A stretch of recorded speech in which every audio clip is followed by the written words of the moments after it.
i-burst kaagad yung Barat sa to. So in a way, either siya yung magiging setup or siya yung magiging jungler. So malalaman natin ang the last pick. Pero Nathan nga ang magiging sagot dito ng Liquid Echo for Benny QT.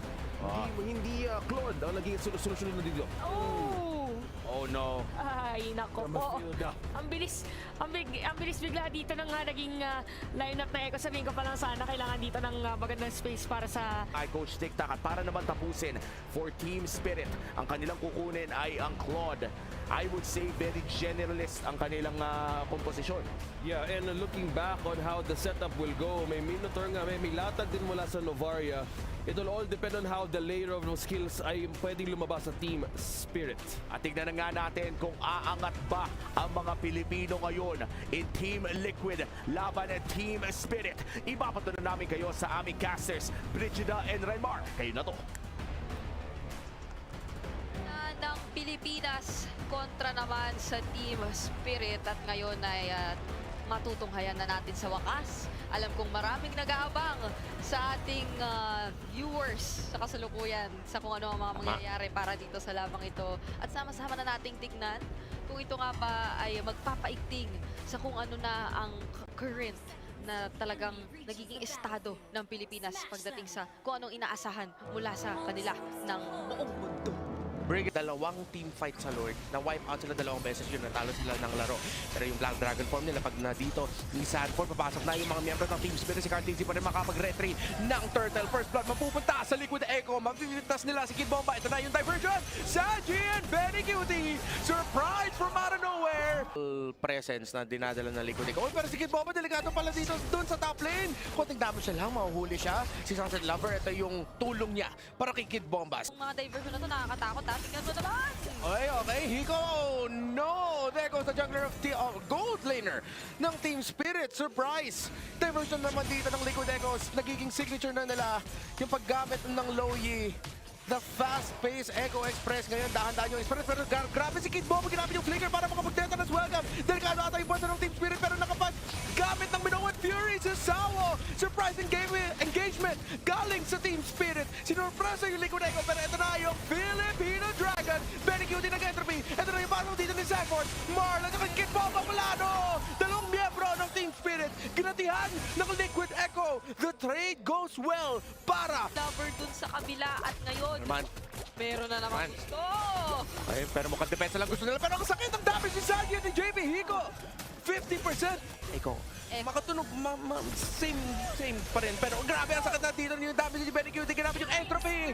Killing spree para sa Nathan. Para kay Benny Cutie. At yung Torres sa gitna. Liquid Echo! Akala natin si Cartesi mahuli, pero si Sawan, si Kambaba ang nahuli naman dito. Hiko nag-bleeding duet, pero yung Petrify! Yung combo ni Sanford! Nahuli yung gold laner, pero lamang yung Liquid Echo sa trade. 3 for 1! Ang pagpasok ng bagyo. Sa ere, kapag ginagamit niya yung circling E, Benny Cutie pumasok dito, ginamit yung entropy, medyo delikado ata, pero with the danger ginamit ni Benny Cutie. Buhay pa siya, hindi siya mahuli, pero si Sawo, ako yung knock-up. Double knock-up, pero makakalipan siya ang labas. Tinulungan ni Danny JP. Sanford napitas doon si Sawo. Kibaw pa na, ginamit na yung flicker para makatakas. At Liquid Echo, tinutuloy-tuloy lang nila, pero natamaan doon si Benny Cutie ng Star Shatter ng Novaria. Sabi nila, dahan-dahan muna, nagawa na natin yung trabaho na gusto natin gawin. At hindi ba supposedly ay dapat nawala na doon si Benny Cutie? Oo nga, munti ka na eh. Pero yung clutch heal at clutch Babay! Naku po, siya naman yung nahuli dito. Si Hiko hindi mahuhuli ng burn damage. Tinutuloy-tuloy lang ng Liquid Echo out of nowhere. Sabi nila, dahan-dahan muna yung Echo Express, guys. First, third stop. Ang bilis na ng takbo, naging bullet train. Ito pala yung wala palang speed limit. Ang sakit, nakakatunaw na si Okay, sakit. Cartesi, dahan-dahan. Pero papasok na dito. Ito na naman yung Flying Dragon ni Sanford. Pero si Sawo, with the knock-up, kinahanap niya ata yung magandang entry sa pag-flicker at ultimate niya. Pero sabi dito ni Sawo, guys, calm down. We will relax. We will defend. And Team Spirit, makakadepensa nga. Nakapag-depensa nga sila rito. At si Benny Cutie ay sobrang nagiging maingat lang din. Hindi pa masyadong nagpapakita or involve ang kanyang sarili. Naging successful din naman ang Liquid Echo na makakuha at least ng isang inhibitor turret kontra sa Team Spirit. Pero gradually, yung damage na naiipon ng Team Spirit ay unti-unti na nating nadarama. So ipipilit at si-siege na nga ba ito ng Liquid Echo? Kala ko may dragon na naman eh. Lalabas mismo sa likod nila sa loob ng base. Pero delikado si Sao. Ginamit yung flicker na force out yung flicker para hindi siya mahuli ng stun ng Baksha.